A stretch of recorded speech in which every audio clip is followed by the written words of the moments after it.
I mean, that crash in DWARS DOOR, we might as well turn back to that. We didn't really discuss it. Matteo Jorgensen winning it, but a horrendous crash. I'm not quite sure who was at fault. I saw something hovering around that Tiespenut took the blame or something like that. But that aside, what does Wout van Aert do now for the rest of the season? I think he's going to be great in the Giro.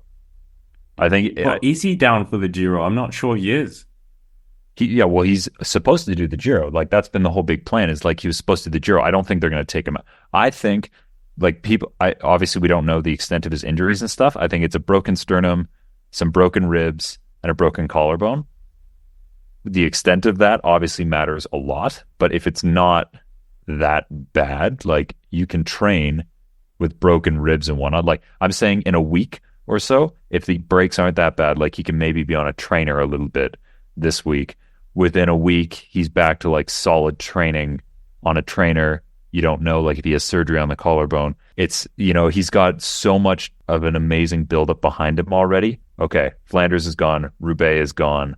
Maybe it makes him a little bit fresher going into the Giro. I think he's going to do great at the Giro. I don't know if he's going to be poggy, but I do think he could have an amazing Giro if the injuries aren't that bad, but we obviously don't know how bad they are. I mean, I think it's 7 broken ribs, a broken sternum, and a broken collarbone. It's pretty bad by any standard, but in cycling terms, can you get on? It's not a broken femur, right? Like, he'll be on the bike, on the trainer in a week. It wouldn't surprise me if the injuries were bad, whether this one is bad, or whether they go, well, let's just send him to the Tour again in support of Jonas. This is all just one big conspiracy theory. Tiespenut actually took him down on purpose because they actually just want Wout at the Tour.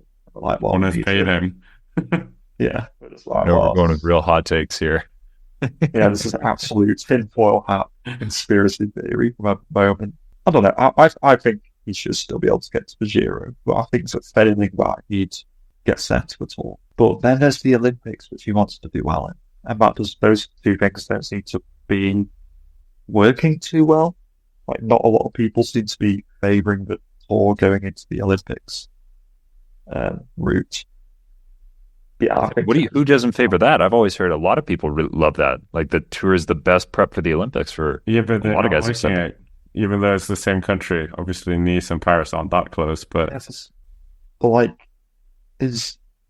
people will drop out of the Tour early. Was that even going to the Tour? I don't remember.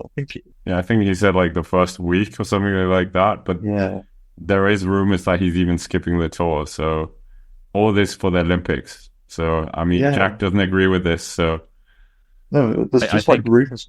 I was skipping it. Skipping the Tour to get ready for the Olympics. Yeah. I don't know. I haven't heard those rumors, and like all the talk I've ever heard in like from past Olympic games is like guys love using the Tour as like the last big like super compensation or like big block to get you ready, like to get that speed in your legs for the Olympics if you recover. Like, it depends. Like, some guys come out of the Grand Tours and they're dead. Other guys seem to like have the best legs of their life 2 weeks later. I think this injury for Wout, it sucks for Flanders and Roubaix. It might be the best thing for him for the rest of the season. Like, if he goes and wins a gold medal at the Olympics, who's going to remember this, right? He can go win Roubaix next year. Well, Macho probably will win it next year as well. I mean, it's true. But Olympics is every 4 years. Doesn't come around very often. Pro Cycling Stats says that he's got nothing on the program now until the Olympic Games and then the Vuelta a España. That's it. They've taken him off the Giro list. Wout?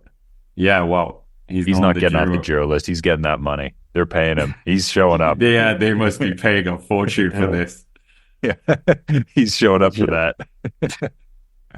He wants that Italian money. Yeah. Something has to pay for his Rolexes.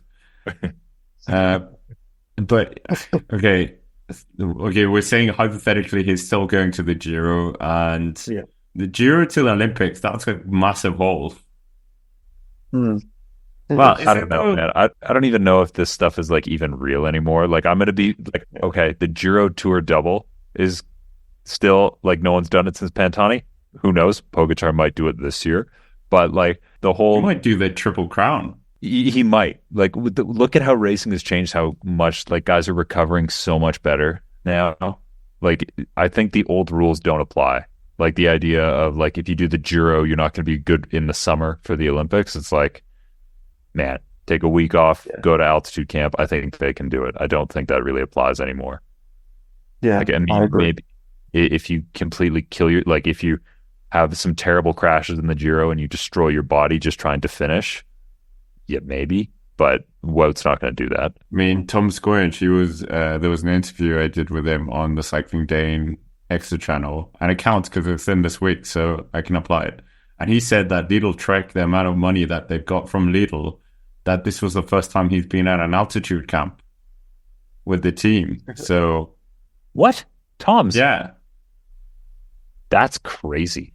Yeah. That's very shocking to hear. No wonder he's flying now. Yeah.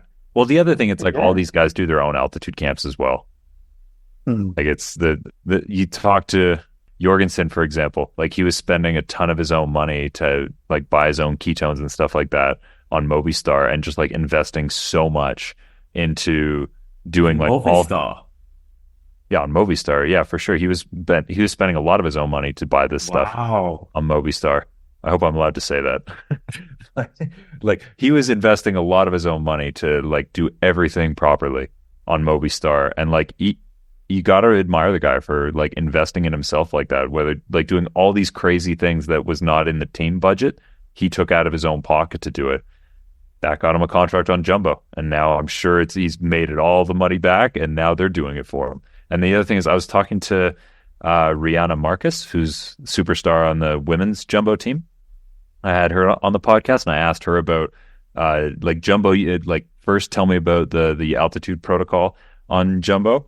Or sorry, Visma bike. Yeah, don't worry. We've already conveyed that offense like 70 times in this podcast already. Wow isn't going to be very happy because Wow was the one who went out and told all podcasters how to say the name properly. And Visma bike, right? It's terrible. It's so bad. But anyways, I asked her about ketones, and she was saying it's like, well, yes, we have them, but one, it doesn't make the biggest difference, and they don't give it to all the riders. It's only to the riders where it's like once you've done the basics and you're really showing that it's not like they just hand them out freely. It's if you've committed and you've shown that you know how to do all the basic stuff really well, that's the last little bit they'll give you. But she was also saying it's really not as much of a big deal as people hype it up to be. Visma bike. I can't believe I keep saying Jumbo. That's hilarious. Well, Jumbo just rolls off the tongue so much more. Jumbo are getting so much free publicity this year. They shouldn't have won so many races last year. We've said their name too many times. Yeah, but I mean, Patrick, what should Wout do now? Just ride around Paris when he recovers after the Giro for the Olympics? Don't crash again.